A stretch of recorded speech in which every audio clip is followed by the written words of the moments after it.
जिस करके झूठ से छूट के सत्य की ही प्राप्ति होती है उसको सत्संग, और जिस करके पापों में जीव फंसे उसको कुसंग कहते हैं।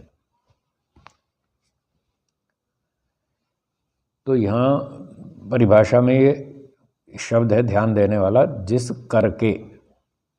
ये जो करके शब्द है महर्षि दयानंद जी का, वो अपने ढंग से इसका उपयोग करते हैं करके, और आजकल वैसे ये प्रयोग में नहीं चलता, उस ज़माने में चलता था। तो करके का तात्पर्य है जिसके द्वारा। हम जिसको आजकल द्वारा शब्द से प्रयोग करते हैं, बोलते हैं, वो भाव ये करके शब्द से निकलता है। तो हम करके शब्द के स्थान पर द्वारा शब्द बोलेंगे, फिर वो अर्थ बिल्कुल आज जैसी भाषा का सरल हो जाएगा। तो जिस करके का मतलब हुआ जिसके द्वारा, जिसके द्वारा सत्संग के द्वारा, सत्संग की बात चल रही है। तो जिसके द्वारा झूठ से छूट के सत्य की ही प्राप्ति होती है। जिसके द्वारा झूठ से व्यक्ति छूट जाता है और सत्य की प्राप्ति होती है, उसका नाम सत्संग है। तो बहुत सारे लोग सत्संग करते हैं आजकल, बहुत से तो बड़े बड़े मंच लगाते हैं, हज़ारों की भीड़ इकट्ठी करते हैं, और वो कहते हैं जी श्रोता लोग कहाँ जा रहे हैं, सत्संग में जा रहे हैं। वो उसको सत्संग कहते हैं।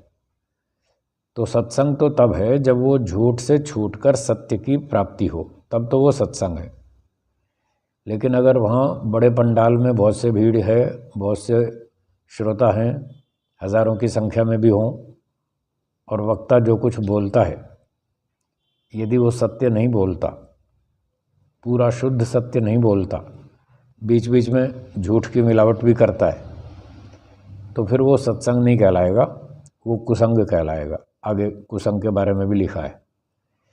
तो सत्संग की सीमा ये है कि उससे सत्य की ही प्राप्ति होनी चाहिए, वो है सत्संग। अब सत्य की क्या पहचान? ऋषियों ने बताया कि जो प्रमाण से और तर्क से जाना जाता है उसका नाम सत्य है। इसकी एक दूसरी सरल भाषा में परिभाषा है,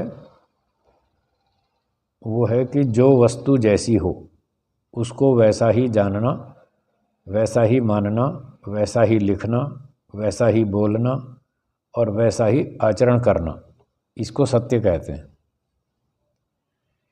अब ईश्वर एक है तो एक ही मानो, एक ही जानो, एक ही बोलो, एक ही लिखो, और आचरण में भी एक मान के सारा काम करो, व्यवहार करो, तो वो सत्य कहलाता है। अब वास्तव में ईश्वर है तो एक, और लोग मानते हैं अनेक, तो ये सत्य नहीं है, ये झूठ है।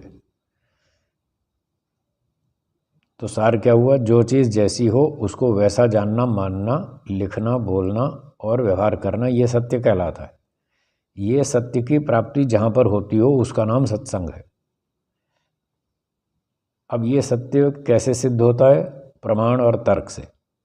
ऋषियों ने बताया कि सत्य की खोज कैसे होती है। प्रमाण और तर्क के बिना आप सत्य की खोज नहीं कर सकते। ईश्वर एक है कहने को सारी दुनिया कहती है, पर मानती नहीं। व्यवहार में तो अनेक ही दिखते हैं ईश्वर। आप कहीं मंदिर में चले जाओ, किसी के घर चले जाओ, देखना 2, 3, 5, 7, 10, 12, 15, 20 फोटो मिलेंगी, मूर्तियाँ मिलेंगी। अब बोलने को तो कहते हैं भगवान एक है, और व्यवहार में तो अनेक है, तो ये सत्य नहीं हुआ। तो ये कैसे पता चले कि ईश्वर एक है या अनेक है? उसका उत्तर है प्रमाण और तर्क से। वेदों के प्रमाण से ये पता चलता है कि ईश्वर एक है। वेदों में लिखा है ईश्वर एक है, न द्वितीय, न तृतीय, न चतुर्थ, नापि पंचम। अथर्ववेद के मंत्रों में लिखा है। तो ईश्वर न 2 है, न 3, न 4, न 5, न 6, न 7, न 8, न 9 और न 10। स एक एव, वह एक है, एक ही है, एक वृद्ध एक एव। पक्की बात है, निश्चित मानो ईश्वर एक ही है।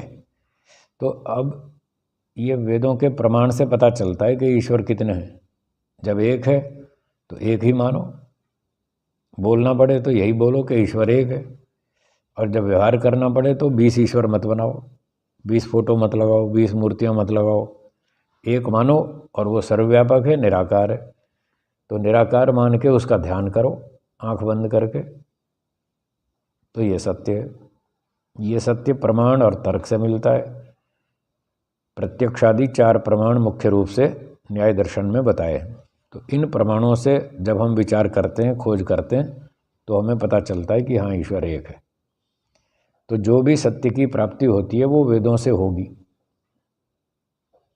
महर्षि मनु जी ने कहा कि जो धर्म को, सत्य को जानना चाहता है उसके लिए अंतिम प्रमाण वेद है। सबसे अंतिम ऊंचा प्रमाण वेद है।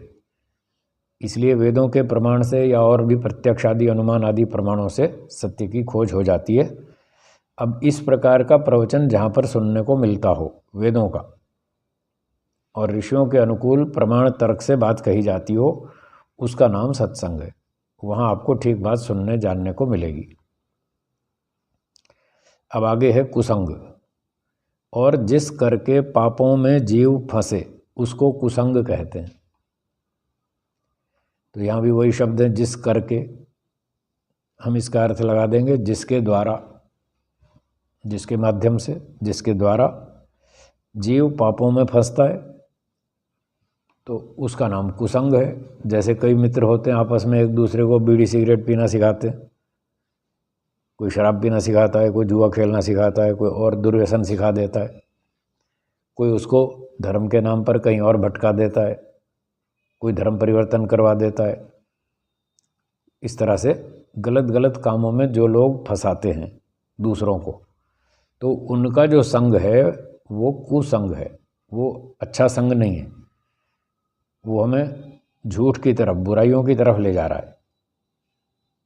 तो इस तरह से सत्संग और कुसंग का भेद समझना चाहिए। ऊपर ऊपर से सब लोग अच्छे दिखते हैं, बातें भी अच्छी अच्छी करते हैं, मीठी मीठी करते हैं, और सब यही दिखाना चाहते हैं मैं समझदार हूँ, बुद्धिमान हूँ, मैं कोई गलती करता ही नहीं, मैं झूठ नहीं बोलता, मैं घोटाला नहीं करता, मैं गड़बड़ नहीं करता। दिखावा तो ऐसे ही करते हैं, लेकिन वो नीचे नीचे सब कुछ करते हैं। और जो गड़बड़ भी करते हैं उसको गड़बड़ नहीं मानते। बुरे काम करते हैं और कहते हैं ये कोई बुरा काम थोड़ी है, ये तो नेचुरल है, ये तो स्वाभाविक है, ये तो सभी करते हैं, सारी दुनिया करती है, हम कोई नया थोड़ी कर रहे हैं। सारी दुनिया रिश्वत लेती है, हम भी ले रहे हैं, तो कौन सी बड़ी बात है भाई। सबकी गाड़ी चल रही है, हमारी भी चल जाएगी।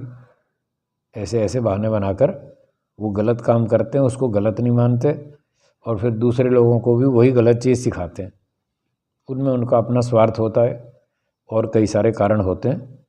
तो इस प्रकार से जहाँ हमको गलत चीज़ सीखने को मिले उसका नाम कुसंग है। तो इस कुसंग से बचना चाहिए और सत्संग करना चाहिए। अच्छे लोगों का संग करें, वेदों को पढ़ें, ऋषियों की पुस्तक पढ़ें, वो सत्संग कहलाता है। वहाँ से हमको सही बात सीखने को मिलेगी।